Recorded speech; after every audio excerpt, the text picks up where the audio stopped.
শিক্ষাকর্মী বৃন্দকে মঞ্চের সামনে আহ্বান জানাচ্ছি।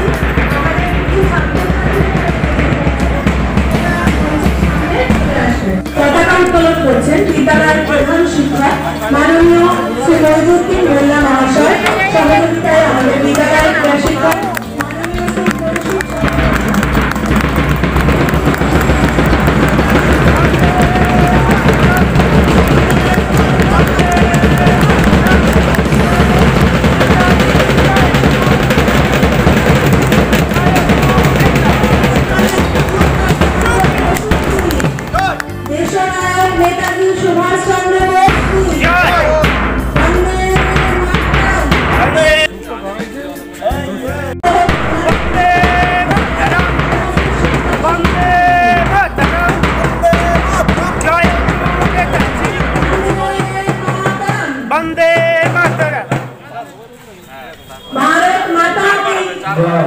भारत माता की नेताजी सुभाष चंद्र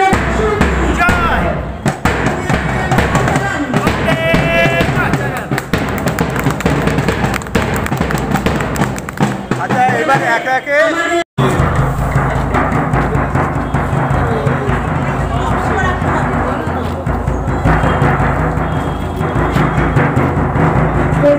सुभाष दास মহাশয় প্রতিকৃতিতে পুষ্প নিবেদন করে দেশনায়কের প্রতি শ্রদ্ধা জানাচ্ছেন।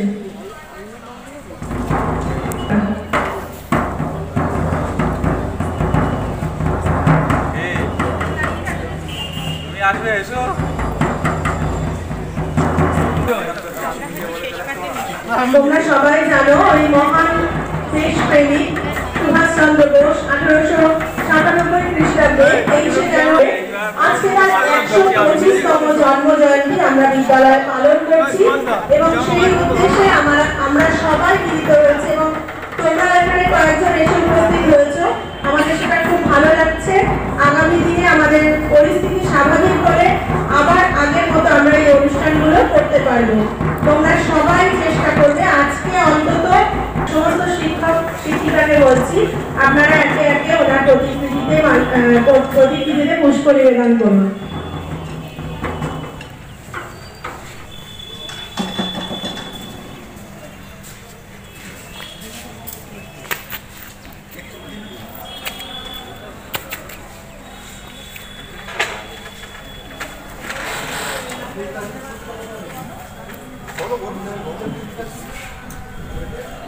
वंदे मातरम वंदे मातरम वंदे मातरम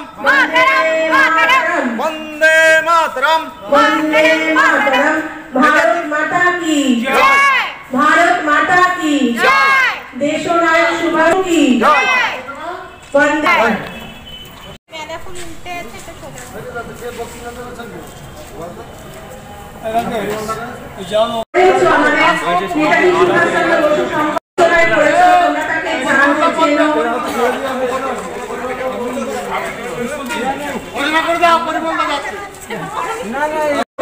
তবলায় সহযোগিতা করছে কঙ্গন মাহাতো।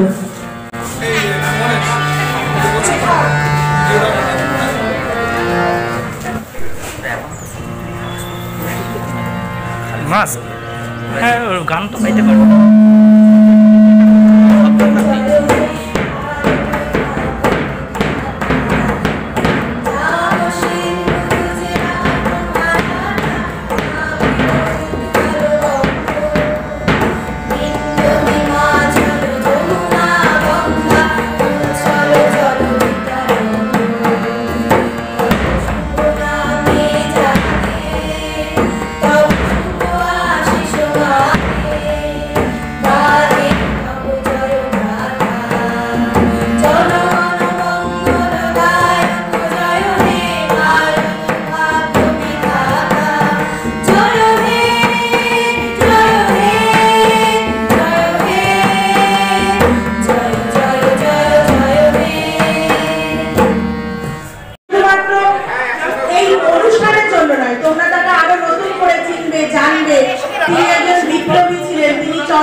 এবং এই চরমপন্থী নেতা আজকের দিনে কিন্তু খুব দরকার।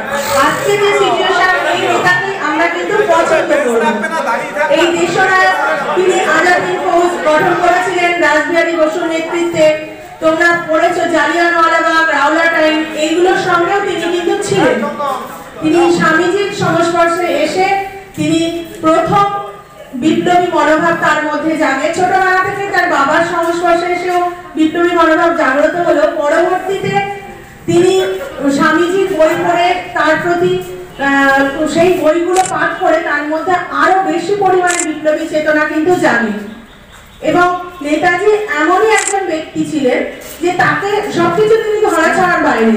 তিনি 11 বার কারাবরণ করেছিলেন, তবুও কিন্তু তাকে কারারুদ্ধ করে রাখা যায়নি। শেষ পর্যন্ত আমরা জানি 1945 সালে তিনি বিমান দুর্ঘটনায় মারা যান, কিন্তু আমরা এটা আমাদের কাছে অজানা। তিনি আমাদের কাছে আজও বেঁচে আছেন এবং আমরা এই ধরনের দেশনায়ককেই আজ আমরা চাইছি। তো যাই হোক, এই সম্পর্কে তোমাদের বক্তব্য রাখবেন আমাদের বিদ্যালয়ের প্রধান শিক্ষক মাননীয় শ্রী মইজুদ্দিন মোল্লা মহাশয়। শিক্ষকবৃন্দ এবং আমার স্নেহের ছাত্রছাত্রীবৃন্দ ও শিক্ষাকর্মীবৃন্দ, আজকে নেতাজি সুভাষচন্দ্র বসুর 125তম জন্ম শতবার্ষিকী আমরা পালন করছি। ছাত্রীরা আজকে থাকলে খুবই ভালো লাগতো, কিন্তু ছাত্রছাত্রীরা থাকা এই কোভিড সিচুয়েশনের জন্য তারা আসতে পারেনি, তাই আমরা ছোট করে একটা পালন করছি। তো যারা এখানে উপস্থিত থেকে আছি তারা সবাই আগামী দিনে এই যে নেতাজির আদর্শকে সামনে রেখে আমরা যেন ভারতবর্ষের নাগরিক হিসেবে সবাইকে তার দিশা, তার যে কর্মপন্থা, তিনি যে পরাধীনতার ইংরেজদের অধীনে ছিল ভারতবর্ষ, সেখান থেকে যে মুক্ত করেছিল, জাতি ধর্ম বর্ণ নির্বিশেষে সমস্ত মানুষকে একত্র করে যে আজাদ হিন্দ ফৌজ গঠন করেছিল এবং জাতিকে একটা নতুন দিশা দেখিয়েছিল। আজ তার জন্মদিনে সবাই শপথ দেব যে আগামী দিনে ভারতবর্ষে যাতে সবাই শান্তিতে সুশৃঙ্খলভাবে যে স্বাধীনতা আমরা পেয়েছি, স্বাধীনভাবে সবাই বসবাস করতে পারি, সেই আশা রেখে আমরা সবাই তার কর্মপন্থাকে অনুসরণ করব। এইটুকু বলে আমি আমার সংক্ষিপ্ত বক্তব্য শেষ করছি। তাদেরকে জানাবো, তারাই নেই, সুতরাং আমরা খুব ছোট করে এই অনুষ্ঠানটা আজকে করছি। আমাদের পরবর্তী বক্তব্য রাখবেন আমাদের বিদ্যালয় স্টাফ কাউন্সিলের সেক্রেটারি মাননীয় শ্রী পরিমল মাহাতো মহাশয়।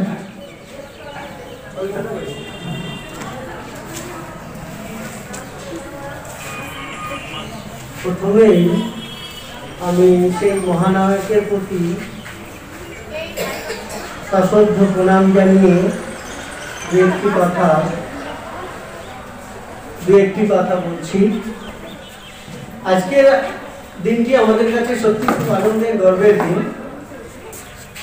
বিশেষ করে বাঙালি হিসেবে, একজন বাঙালি শুধু বাংলা নয়, সারা ভারতবর্ষ তথা বিশ্বের কাছে তিনি বরণীয় এবং স্মরণীয় হয়ে আছেন। পৃথিবীতে বিভিন্ন সময়ে কিছু কিছু মানব যারা মহামানব রূপে দেশ জাতি তথা বিভিন্ন প্রজাতির উদ্ধার তথা একটা পথের দিশা বা ত্রাণের একটা সংকল্প নিয়েই পৃথিবীতে আসেন। এইরকম একজন মহামানব যিনি এই ভারতবর্ষে জন্মেছিলেন, এর জন্যেই আমরা খুব গর্বিত। এই মহামানবের জীবনানক্ষ আমার তার বিস্তারিত বলা সত্যি সাধারণ, তবু আমি দু একটি প্রসঙ্গ তুলছি। 1897-তে আজকের দিনে তিনি জন্মগ্রহণ করেছেন। উড়িষ্যার কটকে তিনি জন্মগ্রহণ করেছিলেন। প্রাথমিক শিক্ষা সেখানেই হয়েছিল।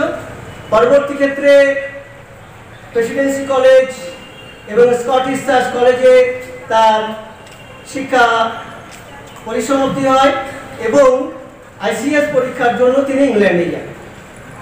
তিনি কত আত্মত্যাগী সেটা আমরা তার একটা দৃষ্টান্ত দেখলে বুঝতে পারি।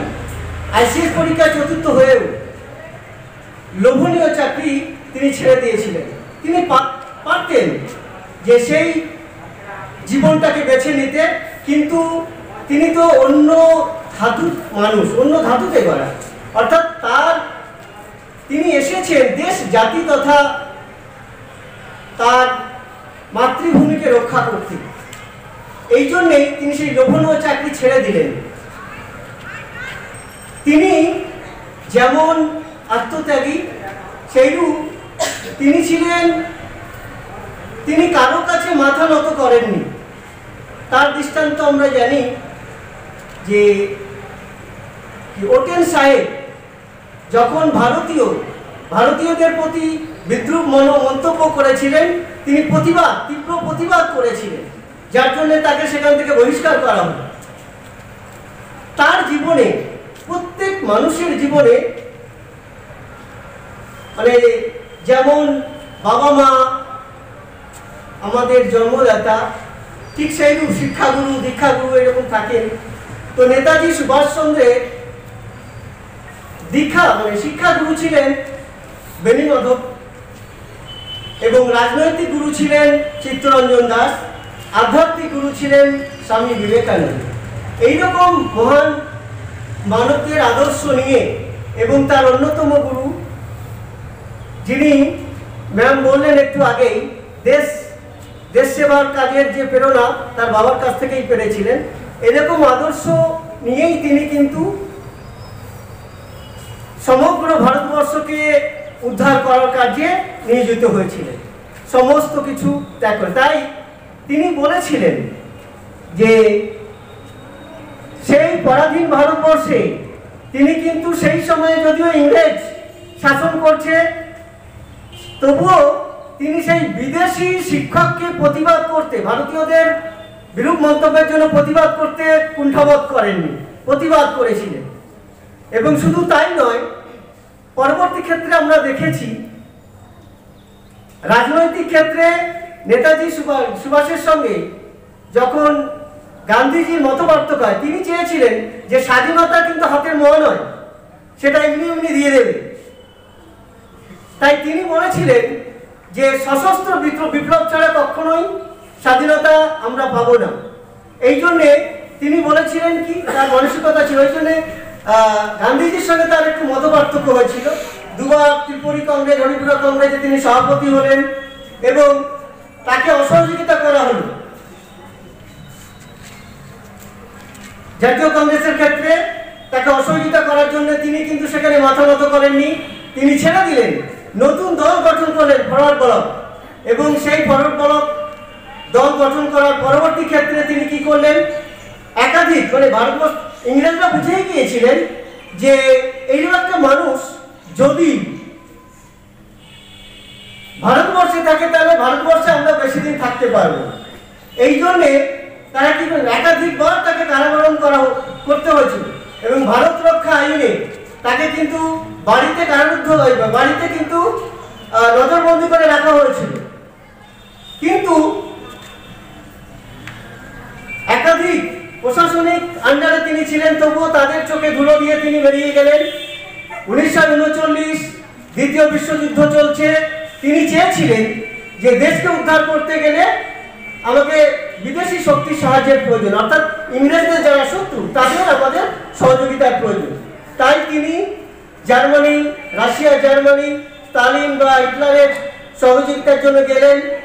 কিন্তু তারা যখন অসহযোগিতা করলেন, পরবর্তী ক্ষেত্রে তিনি সেখান থেকে জাপানে চলে এলেন এবং রাসবিহারী বসু যিনি আজাদিন বাহিনী গঠন করেছিলেন, তার সেই আজাদিন বাহিনীর নেতৃত্ব তিনি তার হাতে তুলে দিলেন এবং তার দ্বারাই তিনি ভারতবর্ষকে স্বাধীন করার জন্য চেষ্টা করেছিলেন। এবং তিনি প্রায় 150 কিমি, ভারতবর্ষের প্রায় 150 কিমি, মানে কি তার লক্ষ্য ছিল দিল্লি চলো, স্বাধীনতা আন্দোলনের জন্য আনার জন্য তিনি সেই লক্ষ্যে পৌঁছেছিলেন। কিন্তু তিনি পুরোপুরি সাফল্য পাননি, কারণ জাপানের যে সহযোগিতা, সেই সহযোগিতা দ্বিতীয় বিশ্বযুদ্ধে জাপান যখন আত্মসমর্পণ করলো, তখন আজাদিন বাহিনীরও তাদের যে সহযোগিতা সেইটা থেকে বঞ্চিত হয়েছিলেন। এই জন্যেই তিনিও সেই সহযোগিতা থেকে বঞ্চিত হওয়ার জন্যই তার যে লক্ষ্য উদ্দেশ্য স্বাধীনতা আন্দোলনের ক্ষেত্রে সেটাও কিন্তু তিনি আর তার লক্ষ্য উদ্দেশ্য বাস্তবে রূপ দিতে পারেনি। যাই হোক, এই নেতাজি সুভাষচন্দ্রের পৈতৃক ভিটে কোদালিয়া গ্রাম, সোনারপুর রাজপুর যে পৌরসভা তার আন্ডারেই, এটা তার ঠাকুরদা প্রতিষ্ঠিত করেছিলেন। পরবর্তীতে তার বাবা জানিনাথ বসু এলগিন রোডে বাড়ি করেছিলেন এবং উড়িষ্যার কটক শহরেও তার যে জন্মস্থান সেখানেও তাদের বাড়ি আছে। তো তার যে জীবনালেখ্য আমি খুব সংক্ষেপে বললাম। তার এইরকম এক মহান আত্মা, যার এমন একটা ব্যক্তি যার তিনি বেঁচে আছেন কি মরে গেছেন এখনো আমরা জানি না, তবে এটা ঠিক তিনি কিন্তু সারা সমগ্র ভারতবাসীর মনের মণিকোঠায় তিনি আজীবন জীবিত থাকবেন, অমর থাকবেন। এবং এই জন্যেই আমরা প্রতি বছর এই মহান আত্মার প্রতি ক্ষণিকের জন্য হলেও তার স্মরণে এই দিনটি আমরা পালন করি। এই বলে আমি আমার বক্তব্য শেষ করছি।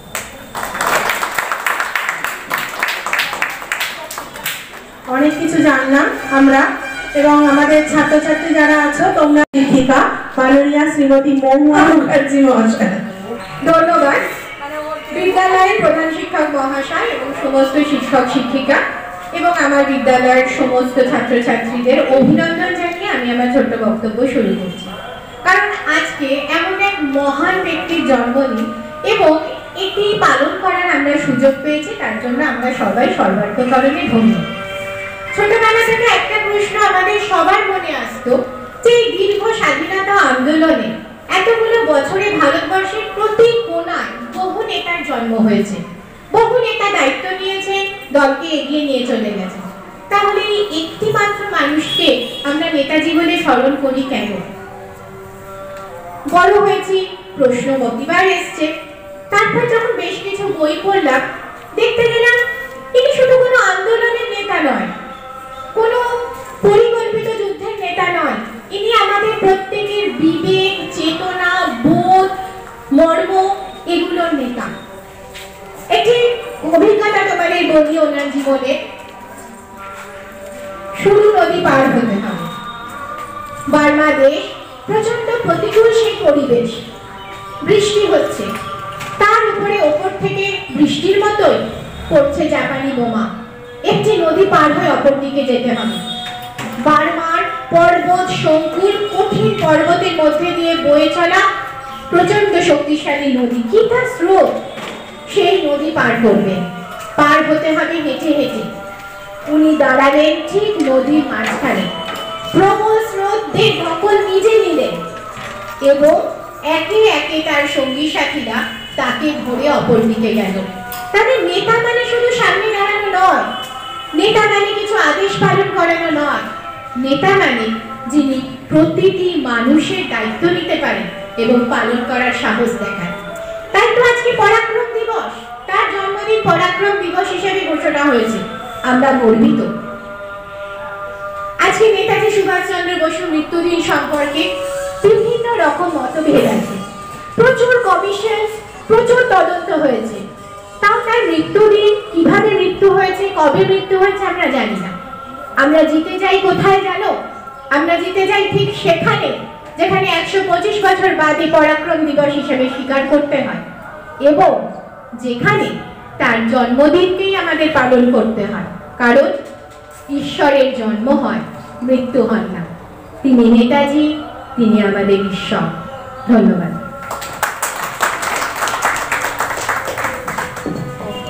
খুব সুন্দর একটা বক্তব্য শুনলাম। সত্যি তিনি আমাদের ঈশ্বর, আমাদের মধ্যেই তিনি জীবিত থাকবেন। আমাদের মহুয়া ম্যাডামকে অসংখ্য ধন্যবাদ জানাই তার এই বক্তব্যের জন্য। এবারে পরবর্তী বক্তব্য রাখবেন আমাদের বিদ্যালয়ের শিক্ষক মাননীয় শ্রী সুভাষ দাস মহাশয়। মাননীয় প্রধান শিক্ষক মহাশয় এবং মঞ্চে উপস্থিত আমার সহকর্মীরা, আজকে নেতাজির 125তম জন্মদিবসের শুভেচ্ছা সকলকে জ্ঞাপন করি। বিনম্র চিত্তে আমরা তার প্রতি শ্রদ্ধা নিবেদন করি। একটা সময় জাতীয় আন্দোলনের চরম পর্যায়ে বিভিন্ন মঞ্চে বক্তৃতা হতো, স্বদেশ চেতনার কথা হতো এবং সেখানে নজরুলের কবিতা, গান, আবৃত্তি, এটা অবশ্যই। তারপরে নেতাজি সুভাষচন্দ্রের বক্তৃতা। নজরুল কবিতা আবৃত্তি করছে, ক্ষুধাতুর শিশু চায় না স্বরাজ, চায় দুটো ভাত একটু নুন। এই কবিতা আবৃত্তির পর নেতাজি সুভাষচন্দ্র তার বক্তৃতা রাখছেন শ্রদ্ধানন্দ পার্কে। বলছেন আমরা সেই স্বাধীন ভারতবর্ষকে দেখতে চাই যেখানে কোনো শিশু ক্ষুধার জ্বালায় মায়ের কোলে বসে কাঁদবে না, মায়ের চোখ থেকে টপ টপ করে জল ঝরে পড়বে না। সেই স্বাধীন ভারতবর্ষকে দেখতে চাই যেখানে কোনো ধর্মীয় বিভাজন থাকবে না, যেখানে মানুষ দুবেলা দুমুঠো খাবারের জ্বালায় কাঁদবে না, সবার ঘর থাকবে, সবাই একটু স্বপ্ন দেখতে পারবে। নেতাজি চলে গেছেন চির রহস্যের অন্ধকারে, তার স্বপ্নের ভারতবর্ষ গড়ে ওঠেনি। আমরা প্রত্যেক ভারতবাসী আজ এই বিশেষ দিনে শপথ নিতে পারি তার চোখে দেখা ভারতবর্ষ, তার স্বপ্নে দেখা ভারতবর্ষ গড়ে উঠুক আমাদের প্রজন্মের হাত ধরে। সুশান্ত, তুমিও তো দেশকে ভালোবাসো, আমিও বাসি, কিন্তু ওই তো অতপ্রত আশ্চর্য চেতনা ধূলিকণা হয়ে আমাদের হৃদয়ে জ্বলে কি?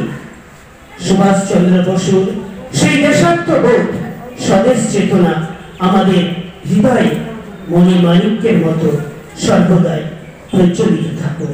ধন্যবাদ। নমস্কার।